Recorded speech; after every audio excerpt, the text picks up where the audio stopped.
বন্ধুরা, আমাদের খুঁটিনাটি বিশ্লেষণ পাঠশালার আরো একটি নতুন ভিডিওতে আপনাকে স্বাগতম। আজকে আমরা বিন্দু নিয়ে আলোচনা করব।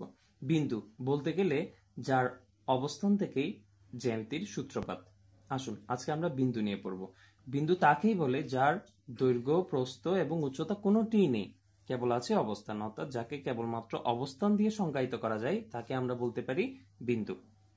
বন্ধুরা, আমরা আরো বলতে পারি বিন্দু স্থান নির্দেশ করে, অর্থাৎ কোনো একটি বস্তুর অবস্থান অবশ্যই আমরা একটা বিন্দু দিয়ে নির্দেশ করতে পারি। যেমন আমি যদি এখানে এই কলমটি আমি যদি এখানে সেট করি, তাহলে এই কলম এইখানে যে অবস্থানে আছে সেই অবস্থান থেকে আমি পূর্ব, পশ্চিম, উত্তর, দক্ষিণ যে কোনো একদিকে যেতে পারি।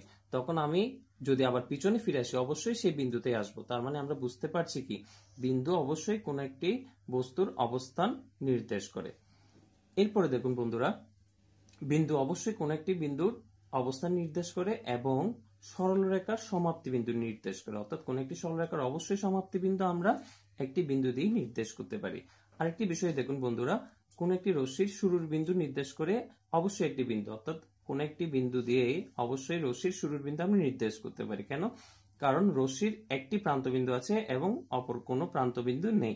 আরেকটি বিষয় দেখুন বন্ধুরা, দুই বা ততোধিক বিন্দু মিলে একটি সরলরেখা গঠিত হয়। যেমন দেখুন, এখানে আমি দুটো বিন্দু দিয়ে একটি সরলরেখা অঙ্কন করেছি, এখানে 6টি বিন্দু দিয়ে অপর একটি সরলরেখা অঙ্কন করেছি, এখানে অসংখ্য বিন্দু দিয়ে অপর একটি সরলরেখা অঙ্কন করেছি। আপনারাও চাইলে এরকম অসংখ্য অসংখ্য বিন্দু একসাথে যুক্ত করে একটি সরলরেখা গঠন করতে পারেন।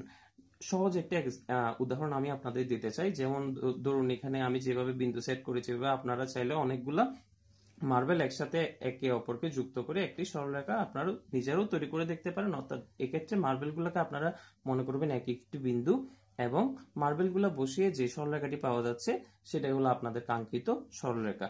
ধন্যবাদ বন্ধুরা, আশা করছি আমার আজকের ভিডিওটি আপনাদের অনেক উপকারে আসবে। যদি আপনাদের আমার এই ভিডিওটি ভালো লেগে থাকে তাহলে অবশ্যই সাবস্ক্রাইব করে সাথে থাকবেন। ধন্যবাদ।